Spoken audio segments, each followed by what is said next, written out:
जयकारा मां शेरावाली दा साचे दरबार की जय हो। ए माई सचिया जोता वाली माता तेरी सदा ही जय। आज हम आपको पहली नवरात्रि का माता रानी का आसन का एक भजन सुनाने जा रहे हैं। माँ का आवाहन, बहुत ही प्यारा भजन। हमने माता का आसन लगा दिया है और माता रानी का आना बाकी है। तो आइए सभी देवी देवताओं को आवाहन करते हैं इस भजन के माध्यम से और माता रानी से प्रार्थना करते हैं कि माँ तेरी तैयारी तो हमने कर लिया है, तेरा आना बाकी है। आप आए नहीं माँ, सुबह हो गई। जय हो मेरी माँ, आ जाओ जल्दी। आप आई नहीं माँ, सुबह हो गई।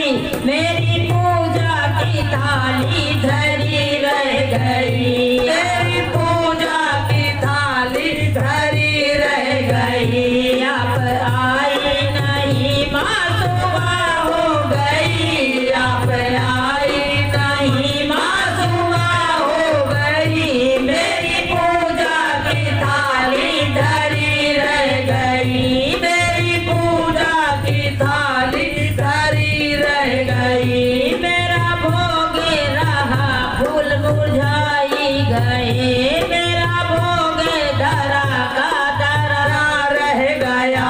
आप आई नहीं माँ, सुबह हो गई। आप आई न सुबह हो गई। मेरी पूजा की थाली धरी रह गई। भोग रखा रहा फूल मुरझा गए। भोग रखा रहा फूल मुरझा गए। आरती भी धरी की धरी रह गई। आरती भी धरी की धरी रह गई। अब आए नहीं माँ, सुबह हो गई। अब आए नहीं माँ, सुबह हो गई। मेरी पूजा की थाली धरी रह गई। वो मेरी पूजा की थाली धरी रह गई। हमने रूठे हो क्यों आप आते नहीं। हमने रूठे हो आप आते नहीं। मेरा अपराधी क्या है बता दीजिए। मेरा अपराध क्या है बता दीजिए। हमसे रूठे हो क्यों आप आते नहीं। हमसे रूठे हो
वो सच्चे दरबार की जय हो मेरी माँ। सभी को नवरात्रि के रोहांश में बहुत बहुत हार्दिक शुभकामनाएं। जय माता दी सभी को।